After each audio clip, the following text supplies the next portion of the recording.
Hello and welcome to Spring is in the Air. And no, I won't be moving around like the belly dance video. That was fun. I enjoyed it, as did Panther. But this time we're sitting and chatting books.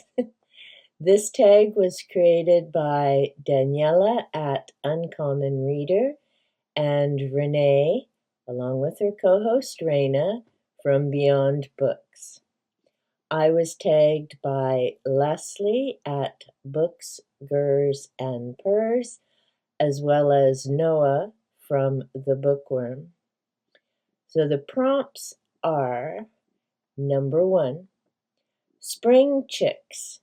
Name a book that made you feel warm and fuzzy.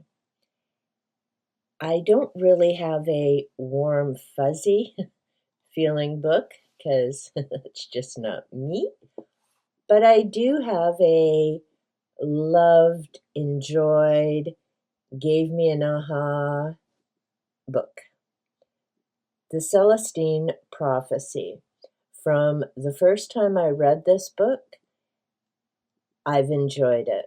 I love the concept of energy and the connection between people, how we talk to other people, what we focus on, and how the universe shows us what we're focused on. So if we're looking at positive, amazing people and looking for those bright lights, we typically find them. If all we see is everything that's going wrong with the world, we find all that as well. So this is as close to warm fuzzy as I get. I just got distracted. Prompt number 2, April Showers or Spring Showers, a book that is set near, in, or on the water, or that has the word water in the title. This one meets all of those. It is set near water. There's events on the water, and there is water in the title. This is Blackwater by Michael McDowell. He was a Southern Gothic horror novelist. I enjoyed his work when I was much younger, when Cold Moon Over Babylon and The Amulet came out. I wanted to finish Blackwater when it first came out. It was initially released in 6 small books. Unfortunately, being in a small town, my library only had 4 of the 6, so I never got to finish the series. My husband, bless his heart, bought me the big collection of all 6 books, and after 40 plus years, I finally got to finish the story. I loved it. It isn't the same body count as many as the other 2 books that I've read. I have yet to read The Elementals, but Blackwater, if you enjoy mystery, different creatures, as you can see here in the title, we have a young girl, a creature, swamps. It's a great read, and it really, for the size of it, I think it took me 2, maybe 3 days. Now, granted, I didn't get anything else done, but I've been waiting 40 years to find out how this ended, and for a change, I didn't cheat and read the last chapter. I actually read it front to back. Let me know in the comments down below if sometimes you cheat and read that last chapter. Prompt number 3. Talk about a time when you took a break from reading and why. The answer would be never. And the why to that is I have been reading since I was knee-high to a grasshopper.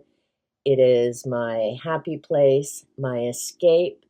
And when I'm not reading for personal reasons, it's always been a part of my work, whether it was as a caseworker, reading about, the latest developments and things in psychology or case management, or when I worked in schools.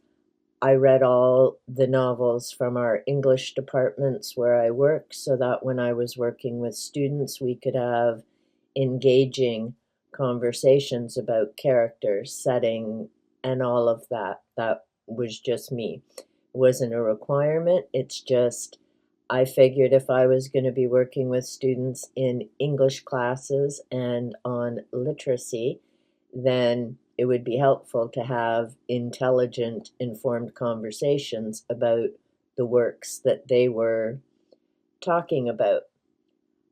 So, no, I've never taken a break from reading ever. Prompt number 4, Swallows Homecoming. A book or an author you always go back to for comfort. My go-to comfort author is H.G. Wells. And I was so happy to find this collection at Indigo a number of years ago. So I got 5 of Wells' better-known works for $25. I was a happy camper. This collection includes The Time Machine and Other Short Stories, The Island of Dr. Moreau. Can't say that one's a comfort read, but it is H.G. Wells, and I've read it twice. The Invisible Man, War of the Worlds, and The First Man in the Moon. I enjoy Wells for a number of reasons. I've enjoyed his writing. I enjoyed The Time Machine and the whole concept of even if you go back in time, do things change? Is it really a good idea to travel through time? The War of the Worlds has always fascinated me. One, because I've always been interested in astronomy, and when you look up, certainly if you're out in the country where you can see the stars and really appreciate just how vast things are, you're of course questioning. And every year I listen to War of the Worlds at Halloween, the, of course, anniversary of the radio broadcast years ago. So there's just so many reasons that Wells is one of my comfort go-to reads. And as you can see, compared to McDowell and certainly some of the authors nowadays, these are relatively short and they're quick, enjoyable reads. That's the other reason I enjoy H.G. Wells. Prompt number 5, Blooms. A book that started slowly but blossomed to be one of your favorite reads. I have nothing, because if it's a slow book, other than if it was some of the works that I read literally for work, but for my personal reading, if it's a slow read and you're not grabbing my attention either with character, setting, or story, then the odds are I'm out of there. I've jumped to the final chapter. I've skimmed or read it, decided whether I want to go back and read it, and yeah, if again, now that I know the ending, I won't finish it. So I have nothing for Blooms. Prompt number 6, Eggs in a Basket. 3 books you want to read this spring. I decided, just because it would be fun, I'd pick 3D books. First, The Dragon Reborn. This is book number 3 in the Wheel of Time series, and I am doing this as a group read with others. So this will be my book that I need to start for May. The other book that I have, which I will definitely be reading, is Drawing Down the Moon. This is by Margot Adler and ties in with my massive pagan study project. This will be a reread for me, as is The Dragon Reborn. The third book is part of the Dresden Files. I am very much wanting to read Full Moon and Visit with Harry Dresden again. I very much enjoyed Stormfront. I'll have to see when I get to Full Moon, because I want at least the next 3 books in this series before I read Full Moon. I was lucky to find these at the thrift store, but every time I've been looking, there are a few other Jim Butcher books there, but not part of the Dresden series. Prompt number 7, Green Pastures, a classic that never gets old. I've pretty much said this one, War of the Worlds. I have read this a couple times. I'm looking forward to reading it again.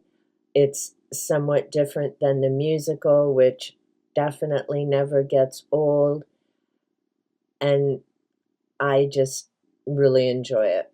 There's a lot to process in terms of what's really up there. Could it happen someday? Not necessarily the way Wells portrayed it, but, are there other beings out there? What would it look like when they make contact with humanity? Would it be peaceful? Would it not? And is it really the big, massive weapons of destruction that would make a difference? Or is it something that you wouldn't even give a second thought to? So that's why I enjoy War of the Worlds. My other comfort go-to, of course, is Dracula. Bram Stoker did a great job of doing his research, turning this into not just a vampire novel, but there are also historical facts in there. I have always found Vlad Tepes to be an interesting character, depending on who you talk to. He was a villain, and there's a reason he's named Vlad the Impaler. According to others, he's a hero because he was pretty much the last line of defense in Romania against the Ottoman Empire invading. So for me, Dracula isn't just a fictional story about a vampire. There are historical elements. It relates back to an actual person from the 1400s. And the more that I've looked into Vlad Tepes, the more I really wonder how much of what we know about him was propaganda, because, of course, like all of historical information, it's written by people who often have biased opinions. It's never written by the losers in various conflicts. It's written, of course, by the winners and oppressors. So there's always that slanted view to it. So those are my 2 never get old, classic, comfy favorite reads. Prompt number 8, a book or author you're allergic to. I did have a good chuckle when I watched this on Ven's channel. And we really should be getting royalties from these 2 authors. I've lost count now of how many videos we've mentioned Paulo Coelho and The Alchemist, along with Sarah J. Maas and A Court of Thorn and Roses. But The funny thing is, for this one, comically, Ven mentioned The Alchemist, not A Court of Thorn and Roses. Now, unlike Ven, I have finished that series. And no, Noah, I am not reading book 5. I have read the 4 books in the series. One is a novella listed as 3.5. So technically, yes, there are 5 books, but they only count as 4. But my author I'm allergic to is Sarah J. Maas. If you love Sarah J. Maas and her spicy how-to pages and pages of specific, and I mean specific, details, that's great. She's got a lot of other books out there. I have no idea if they're as spicy or not, and I never will, because after A Court of Silver Flames, which, for the record, yes, I did enjoy this book, and I did enjoy Silver Flames, minus the spicy stuff, because they both had, to me, more story than the 3 in between. But it just isn't my thing. I'm not a romance reader. When I was younger, yes, I'd read some Harlequin romance. I'd read some, is it Nora Roberts? It was a long time, and I really didn't enjoy her books. Not so much because of the romance, but within 10 pages in, you knew where the story was going, and I got bored. But yes, when I was younger, there were some of these types of books that I read, but even then, this would not have been my thing. I'm not interested in reading everything so precise. The bonus is Equinox. Find 2 books on your shelf that have the exact same number of pages and talk briefly about them. I could, but I have over, I think now I'm getting close to or over 800 books.